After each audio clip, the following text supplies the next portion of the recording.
Hello, today on the final bar, we'll do the popular mystery chart segment, one of the charts you should be aware of if you're not already. We'll also break down sector setups where we look at sector movements across the U.S. markets, look at the 11 S&P sectors top down, but also some bottom up themes that we're finding. As we look at the market, we're seeing a lot of choppiness with a little bit of weakness. We'll break all those down and more today. This is the final bar.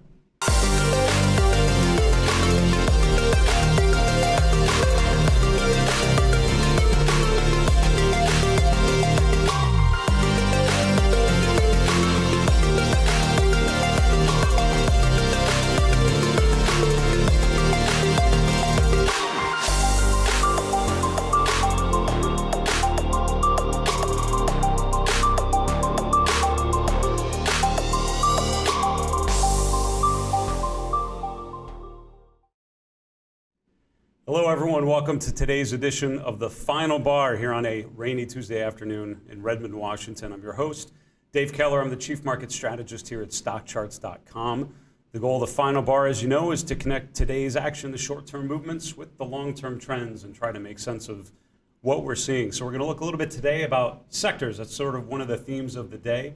Looking at sector rotation, one of the big critiques that people have had about the bull market up until the last month or so has been defensive leadership. Things like consumer staples, especially real estate, utilities looking very strong. We've potentially seen a bit of an unwind of that and rotation more into some of the offense of the markets. Today and yesterday, the beginning of this week, though, a little less of a confirmation of that, right? You just have some choppiness with healthcare being one of the top sectors again today, followed by technology, but consumer discretionary at the bottom of the list. So really some mixed signals, and I thought it was a really good time to take a step back, really think about some of those sector moves and see what questions we can answer with them. We'll also have the mystery chart segment, which is one of our more popular segments, so please put on your thinking caps, be ready to go. What we'll do is we'll show you the mystery chart in a couple minutes, put your guesses in the chat room that you see on the screen, and then we'll reveal it later and talk about why it's an important chart for you to know. As a reminder, you can always get questions to us at the final bar at StockCharts.com. We'll look forward to hearing your feedback and your questions anytime. Let's get to a recap of today's price action. Again, the goal is to look at the short-term movements and then connect it to the longer term. You know, the S&P sort of mixed signals, sort of weaker earlier in the day, rallying up to be a net positive, but overall finishing back in the red, essentially flat for the day. That was really choppy. But we always talk about the last 30 to 60 minutes. That's one of the, the general guidelines I like to look at, and the reason is because that's when institutions tend to be putting all their orders in, right? So they wouldn't go out of the open. They don't tend to go in the middle of the day. They'll put a big influx toward the end of the day. So a little bit of distribution today, also yesterday in the last hour of trading. So again, that's one data point among many, but certainly suggesting maybe some profit taking here after a pretty strong tape. Thinking as always about large cap versus mid and small, here we have a situation where the S&P finishes a little bit flat to down, small and mid caps actually up. So this is a complete opposite message than we normally would expect. On an up day, you would expect small and mid caps to lead to the upside. On a down day, you'd expect them to be a little weaker, and that has been completely flipped recently. You've essentially had the S&P doing its thing, and then small and mid caps not really confirming in the way that you might expect. So small and mid caps up a little bit. Again, all these are pretty close to zero, so it's not really telling you a whole ton, but it's certainly something to be aware of. Notably the VIX. We talked about the VIX earlier and how that 12.5 level. That's where the VIX has bottomed out the last couple, significant market tops over the last year and a half or so, and we're up a little bit, about 1286. So it came up over the last 24 hours, but overall still pretty muted relative to where volatility can be. We might look at a chart of the VIX in a little bit. I did want to just look at the long-term chart of the S&P, and then we'll talk about some general takeaways from it. So again, remember, even though we have kind of a flat to down day, this is one day among many, and the trend is decidedly positive. That has not changed. And it's very easy to get caught up in the short-term movements and start to draw long-term conclusions from that. I would make sure that you try not to do that. Just because today is up or down doesn't mean a whole lot relative to the long-term trend. The long-term trend is formed from a series of those daily moves accumulated over time. That's how a trend actually plays out. So even in a raging uptrend, you will have periods of steep sell-offs that feel a lot worse than they probably are. It's all about taking stock over time. So what's interesting here is you've had a pretty significant strong uptrend. The challenge for the S&P, along with many stocks like Apple, we're going to look at another technology company, FTNT, in a moment, all elevated, all overbought, in some cases extremely overbought, which shows you how much momentum has had. The only reason why I wanted to bring up this chart otherwise was to point out there's an indicator called the TD sequential. It's one of the DeMark indicators, and it essentially counts price bars. I can't show it to you on the system, but using a quick visual tally of all the closes and the highs and the lows, this is right about a day 12 or 13 from the countdown, and essentially sets the initiation of the trend and then counts the price bars where the close is higher than the high 2 bars ago. The 13th time that happens tends to be market top. Short answer is we're right about at that point where a traditional trend exhaustion pattern followed by a lot of hedge fund, including Steve Cohen and others, sort of very close to signaling exhaustion. It's interesting that that's happening as the market's overbought, which is commonly happens at a market top. So, just the lack of direction over the last couple days and that exhaustion signal suggests to me I'm expecting a little more weakness here. I wouldn't be surprised if we see a bit of a pullback. But let's look at some of the individual names and see what's happening. AT&T was on the radar today, got downgraded by a sell-side analyst, and as a result, kind of pulled back. And again, that's okay. A stock like AT&T has pulled back over time. The question is always where it pulls back to. So on a stock like this, I'm looking at a pullback to the 50-day. That's traditionally where names in good uptrends will tend to pull back to. So you can see once it came out of that congestion range in the spring, has remained above 2 upward sloping moving averages. Pullbacks to the 50-day have been quite viable. So we'll have to see if that sort of continues, if we see a bit of a recovery tomorrow into the end of the week. Down 4% today. That's no small matter. Also, what's really key on a stock like this is the RSI. So in a bull phase, when the trend is higher, you'll see the RSI pull down to about 40 and not go much lower than that. So making sure that remains right at that level. And you see that happen a number of times after the beginning of this year. So that's something to look for with AT&T. I mentioned Apple earlier, and again, just looking through some names that I think are noteworthy. So the chart of Apple, I think, is one of the poster children of this extended bull market, a market that's just moved higher. One of the reasons why the S&P looks so good is because of charts like Apple, Microsoft, and others that are so elevated. And even though things like Amazon not looking nearly as positive, you have charts like that have actually held up really well. This one's extremely overbought, which means you're waiting to see a bit of a pullback and then one more push higher at least. We'll have to see what happens after that. Now, a similar name in the software space here is FTNT, Fortinet. This one is an interesting one because it's also extremely overbought. A daily RSI above 86, which is incredibly positive. So the challenge with something like this is you're chasing a stock that's very far up. It's at all-time highs here, incredibly extended, and the relative strength has just gone vertical. And it's so tempting to chase that kind of thing. And I can't guarantee that it's not going to keep going up forever. That certainly could happen. I've seen things happen like that before with stocks like Crocs, years and years ago. But overall, you'd expect some sort of pullback, some sort of alleviation of that extended condition, and see what sort of things happen afterwards. Also, I would know with Apple and Fortinet, the things that you're looking for really are a divergence, which we've not seen yet. That's the thing where the price comes down a little bit and the RSI diverges, lower highs in the RSI, higher highs in the price. We've not seen that with either of those charts yet. So that's a quick market recap. Again, it's so many different themes we can dig into. My goal is just to touch on some of the key long-term stories that we want to focus on. But for now, let's go to our next segment, which is the mystery chart. This is a popular segment that we do pretty regularly, and this is to show a chart where we've covered up the tickers. I'm going to show it to you now. I'd ask you to put in a guess as to what you think this might be, and then in a little bit later in the show, we'll review what the ticker is, why it's an important theme for you to follow. So my question to all of you right now is, what is this chart? The only hints are this is a U.S.-related price series. I can't tell you anything other than that, and that otherwise it's based on U.S. data, and at the bottom it's the relative strength of this security versus the S&P 500, the relative performance of the two. So the question is,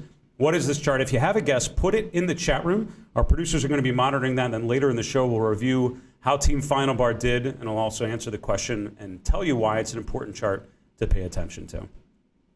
Our next segment is one called Sector Setups. This is one where we like to take a look at the S&P sectors from a top-down approach, think about rotations, think about relative movements, And again, it's something that I hope you do regularly on your own. My goal with this segment is just to sort of surface some of the themes that I'm seeing, hopefully help nudge some of your thinking. We haven't looked at this in a little while. I want to say like a week or two, so I'm happy we're bringing up the sectors and we're looking at it using the RRG. And again, we don't have time to really get into the mechanics of this. If you're not familiar with it, look at Chart School on StockCharts.com. Also, my colleague Julius DeKempener has a fantastic show looking at sector rotation every week on StockCharts TV. So take a look at his work as well. He does a great job of breaking down some of the stories you can pull out of this. But essentially, we're looking at rotation of the 11 S&P sector ETFs around the S&P 500 in the middle. So in the middle is the S&P 500. To the right means it's outperforming. The left means it's underperforming. And things tend to rotate in a clockwise motion. What you can see by these bright yellow lines, these are three of the really defensive parts of the U.S. equity market. This is the XLU, utilities, this is real estate, this is consumer staples, and look at how they all started sort of up in this leading quadrant, meaning they were long and strong leadership. And the charts of the XLU and the XLRE certainly will show you why that's been the case. But look at how they've all rotated back down. And what's cool is we can actually put the chart in motion. You can see over the last 6 weeks, I'm sort of going back and forth, but you can see how they've rotated all in the leading quadrant, now coming back down and rotating sort of southwest, which is a negative move. That's telling you they're rotating away from being the strongest sector. So it certainly speaks to a rotation away from defense. But where are people going? And that's where I would look here. The XLI is industrials. That's now in the leading quadrant. Although in the last week it's pulled back a little bit. We'll look at a chart of transports in a minute, hopefully, and you'll see why that might have been the case. The XLF has certainly been a fantastic chart story. We saw the 2-year base that it's broken out of. We'll look at that in a minute. But the XLF now the pretty attractive position. The XLK certainly the strongest now out of the 11 sectors. The farthest to the right means it's outperforming the most, and the momentum is going in the right direction. We're going up and to the right. So the XLF, the XLK rotating higher, defense rotating down, sort of follows the traditional risk-on playbook, showing you that institutions, big money managers are rotating to more of the juice, more of the upside. Two more interesting themes to note, though. XLY, consumer discretionary, which I would normally assume to be up here somewhere, is actually down and to the left. So a lot of retail names, not nearly as attractive as they could be at this point in the cycle if you think this is an extended bull market that's just going to keep going. So the XLY is certainly a notable outlier, being relatively weak. The XLE has certainly been the pariah of the 11 sectors up here on the far left side, underperforming, continuing to rotate lower. So let's look at the individual charts of these sectors, and we'll start to understand why they are appearing that way in our work. Here we go. So this is the candle glance page that I like to use. It looks at the 11 S&P sectors and then the S&P 500 at the bottom. So actually, after I'm looking at the relative rotation graph, I like to start to look at some of the individual sector charts. And at the first point, it's a top-level sort of overview. So what is above upward-sloping moving averages? Is there anything below downward-sloping moving averages? Those are the things that are really the outliers. Those are really the barbells, the top performers and the worst performers. So in this case, we have the XLC Communication Services in a strong uptrend, new highs, upward-sloping 50 and 200-day. That's pretty good. What else looks like that? The XLF, certainly new highs, upward sloping 50 and 200-day. The XLV, similar configuration. Materials, actually pretty similar. Industrials and technology. So these are the sectors that are above two upward sloping moving averages. All else being equal, those are the sectors you want to hopefully be tilted into because they're the ones that are really getting it done relative to the others. Some concerning charts, starting from least to most concerning. Consumer discretionary, you can see how something like technology has just kept pushing to higher highs, while the XLY, since the summer, has been unable to eclipse those highs, keeps making lower highs. There's this real lack of confirmation from consumer discretionary. Compare that to staples, which is not one of the better charts, but still holding up okay and at the upper end of the range. So there's this real differentiation between staples and discretionary, not really confirming a rotation to offense within consumer. You have utilities and real estate, which are the next theme. These have broken down through their 50-day. Now both of them testing the 50-day moving average from below. So the chart of the XLRE is actually at a really interesting point. You can see how it's been in a period of accumulation for much of this year, broke down through the 50-day, down through the previous swing low, certainly more distributive, more negative. Now this is the key moment. Does it confirm a lower high right around the 50-day? That would be the traditional expectation as it continues to rotate lower. You can see the relative strength has certainly taken a dip lower, pulled up a little bit because of this bounce, but again, overall, is this a short-term weakness, what you might call a dead cat bounce before it continues lower? That's the question I would be thinking with utilities and real estate to see if it confirms this rotation away from defensives. And then the worst of the 11 S&P sectors by any measure I could possibly imagine is energy. And this is a sector below both of its moving averages. It's the only one in that condition, and also making new relative lows consistently. And when you're looking at relative strength like this, I would remind you what one of my early mentors said: never confuse the bottom of the page with support. Just because the line has gone down a lot doesn't mean it can't keep going much, much further than you'd ever expected. I learned that with natural gas going, to $2 and below at a time where I'm thinking, well, I cannot imagine it going much lower. It did, and it can. So never think that just because it's down a lot doesn't mean it can't go down a lot further. So until you see some sort of stabilization, some sort of better buying, some sort of relative improvement from the XLE, I think you have to hold off and just expect continued underperformance until the evidence shows you otherwise. That's something I would pay attention to. With the XLK, we're going to bring up that chart here. And again, I think one of the things with technology is it's certainly been leadership, especially in the last month. You can see it was sort of a market performer, August, September, October. See how that relative line really accelerated. This is as technology is leading. And again, some of those big names, Apple and Microsoft, huge benchmark names. And the challenge with benchmark names like Apple or with Microsoft, let's look at Microsoft here. This is the biggest stock in the US, obviously, in the world at times. And so, in a pretty good configuration, making new relative highs. Here's Apple here, again, making new highs. The problem when a stock like Apple looks like this is institutional money managers have to own it. They have to be there because they can't go in front of their mutual fund shareholders and say, yeah, I didn't own the biggest name in my benchmark that's absolutely crushing it on a relative basis. So that missing out problem, that issue, if you're not there, is you have to start getting there, because as it accelerates to the upside on a relative basis, you are feeling more and more of that pain. You're digging more in a hole, a performance hole that you have to dig out of. So institutions have to rotate to it. There's a herding mentality, and that's why big stocks like this will push much, much higher on an extended basis. So the challenge with Apple and with Microsoft, and then finally with the XLK, which is where we started here, is what's next, right? Is it able to continue this extended uptrend, continue this period of strength? At some point, that will not be the case, and it will start to falter a little bit. That's where you have to be concerned. So what I would be looking at, I'm going to just add the RSI here very quickly, so we can look at both of them together. Okay, so now we can see that on the XLK, so this is the technology sector, obviously very weighted to those big names, but also has others included.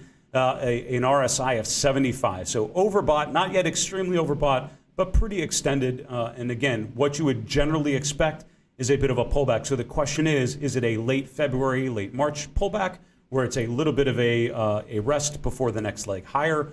Or is it more like the May pullback, where you kind of came off the overbought condition? This went back up into the overbought very quickly, but then accelerated to the downside. That was a big down move after a period of appreciation. So that's the question right now. In either scenario, it suggests short-term weakness, and that's again what I'm sort of expecting. And then again, seasonally, you'd expect some strength going into the new year, for sure. To finish this discussion, just very quickly on sector rotation, I did want to remind you again of the chart of consumer discretionary versus staples. That's this one here. As we saw, consumer discretionary down big on a day that the market's actually flat.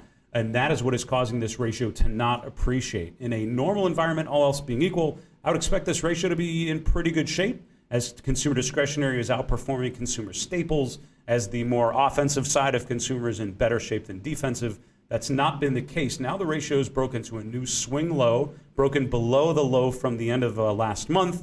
Now the question is, does it return down into this October, sort of August time frame, which I would actually guess it probably does. And until this ratio breaks back above the trend line, again, one data point, but what this is telling you is the uptrend does not have a lot much further to go. There's not enough to keep it going, just based on that read of consumer in particular.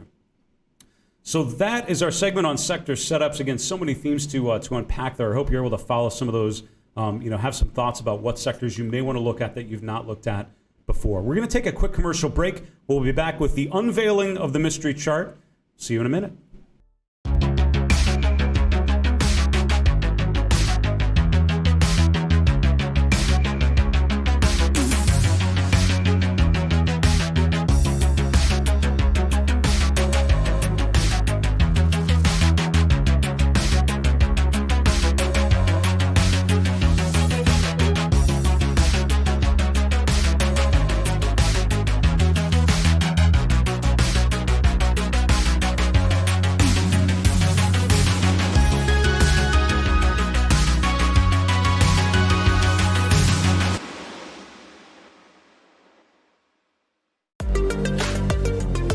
The final bar. Thanks so much for joining us every weekday, 4 p.m. Eastern, to unpack some of the themes of the day from a technical perspective. Our next segment here is the mystery chart. This is a popular segment where we break down a mystery graphic. What is this chart? A couple of you sent in some guesses. Thank you so much. ExxonMobil is a decent guess, but incorrect. ExxonMobil actually doesn't look this attractive on a chart basis. That was an optimistic oil question. Good guess. But incorrect. The answer is actually airlines. So this is the airline index, ticker XAL. I promised you I would make it more difficult, so I'm starting to use indexes that you can't trade just to try and confuse you. I think I got you a little bit here, but that's okay. This is a great chart to review. So why is this an interesting one? Airlines have been so off people's radars, myself included, because I'm remembering this period. This is the last 2 years of the XAL, and then it's the relative strength of the XAL versus the spiders, the S&P 500. So airlines in a huge price decline, in a underperformance situation, stabilized a little bit at year end. This is when everything was coming down, when the market bottomed out. As the market rallied, it performed pretty well on a relative basis in January, and that was kind of it. As the market sold off over the summer and the August, September period, airlines made new relative lows, just looked absolutely disastrous. So as a lot of the tech names, a lot of even defensive stuff like Utes and real estate looked very, very good. You have something like airlines that have just been absolutely struggling, absolutely getting hammered. Why is this an interesting chart now? Let me go to the live chart here. And why this is an interesting chart, here we go, the XAL. The reason why this is such an interesting chart, we've zoomed into the last year, is because it's rallied so significantly back to those previous highs. So in a situation when it had been in a price downtrend, now really, if you look over the last year, it's been kind of a non-trend, right? It's been sideways. Up until about a month ago, it had gone literally nowhere for the last 11 months. But all of a sudden, you start to see some appreciation. And the month of October was actually very good on a relative basis. And even though it's pulled back a little bit because a lot of stocks have held up, overall, it's just put in a higher low amongst another series of higher lows and higher highs. Traded above price resistance, pulled back. And the question now is, does this follow through to the upside? And that's the real question here. Is this an opportunity to buy in on airlines on the weakness, buy in on the relative pullback, and expect it to go higher? Couple things to say additionally but the reason I love charts that I feel are off people's radar, because when they really start to work, people won't be there. They won't have recognized it until it's too late. And if you can follow the charts ahead of time, see when they're really actionable, hopefully you get in at a better level. Now, two reasons why I think this is actually a really interesting chart. One is it has sort of Dow theory implications, right? So if you think about Dow theory, it's the traditional look at equities versus, two different parts of the equity environments. You have the Dow Jones Industrial Average on the top and the Dow Transports on the bottom. And one of the concerning divergences we've had over the last couple weeks is the Dow Industrials have gone higher and the transports have gone lower. And again, while this may not be the traditional measure that Charles Dow came up with over 100 years ago of thinking the producers of good and the distributors of goods, those two indexes look very different now.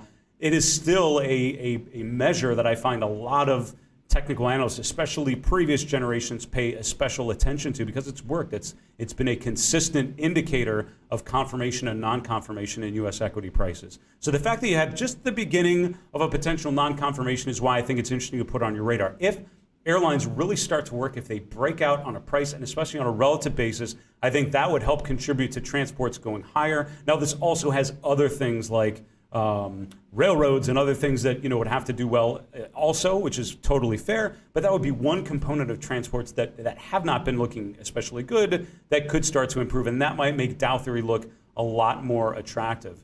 The other thing I would say is if you've not looked at the chart of airlines in a while, and I'm kind of coming in here to the industry summary tab, if you do not use this page, you certainly should.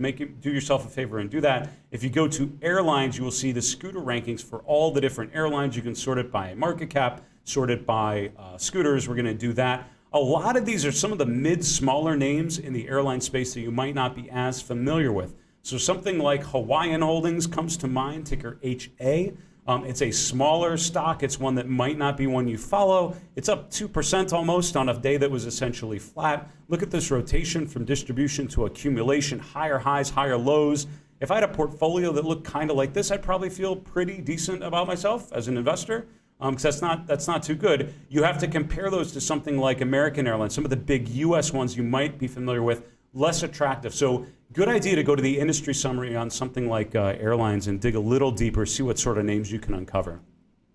So the mystery chart today, airlines. Take a look at those airline indexes. Look at the industry summary if you're not familiar with those individual tickers. We're going to wrap up today's show with the 3 and 3. 3 charts you should be familiar with, and if not, consider this fair warning. They should be on your list. Chart number 1 is Lennar Homes. Shout out to Zach, our technical director, who pointed out the home construction index. This is one of the big components of that. You have Lennar, Toll Brothers, D.R. Horton, all of those sorts of things. This one in particular, I think, is a really interesting chart to pay attention to because this could be a look into the future of what some of the really overextended technology names might do. So if you look at what happened with Lennar, overbought and new highs in the beginning of October, further overbought and further new highs, extremely overbought there in the middle of October. That last push higher, that one final high, actually had a lower peak. That's a bearish divergence of higher highs in price, lower highs in RSI. It sold off, pulled back to the 50-day. So number one, this is what can happen when something's overbought, especially extremely overbought. The question now is, do home builders hold the 50-day and return higher like the chart we looked at moments ago, or is this the beginning of another leg down? And the way that question is answered, I think, will be really telling as to whether home builders remain an area that want to be focused on. So I think Lennar is a really good chart to look to see if it holds the 50-day. I think that might have implications for the broader market as well. Also, the RSI 40 is another thing to look at there. So Lennar Homes is number one. The second chart is the S&P 500 using the AAII rankings. This is American Association of Individual Investors. It's a survey of retail investors. How bullish, bearish, or neutral are you on U.S. stocks for the next 6 months, I believe is the question. And this is just showing you last week's until it's updated on Thursday. So this is last week's reading here. Over 40% of respondents saying they're bullish on the S&P for the next 6 months. That is one of the more elevated values we've had. The last time we were this high was back at the end of April, beginning of May, which was right before we sold off pretty good. Now, the reason why I think this is important to note, I've heard some people say it's so high, that's too high, the market should be coming back. But remember, as the market goes higher, this can become way more elevated. Get up to 50, 60% bullish. So not necessarily a sell signal, but more of a descriptive indication of a little bit of market euphoria there. And then the final one is the Dow Transports Index.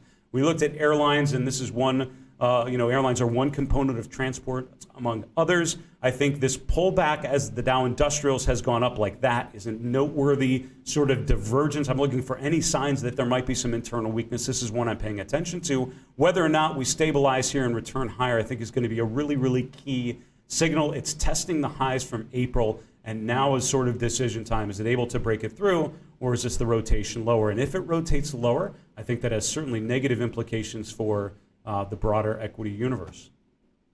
That's our show for today here on Tuesday the 19th. Thanks so much for joining us today, and always, you can get to us a couple different ways. Please keep your questions and your feedback coming. We'll do a mailbag segment later this week. Would love to include some of your questions. So email us, thefinalbar@stockcharts.com, or get to us on Twitter @finalbarsctv. During the show, you can put questions into the chat room. We'll capture those as well. Also, check out our YouTube channel, won't you? From StockCharts.com in Redmond, Washington, I'm Dave Keller. Have a good night.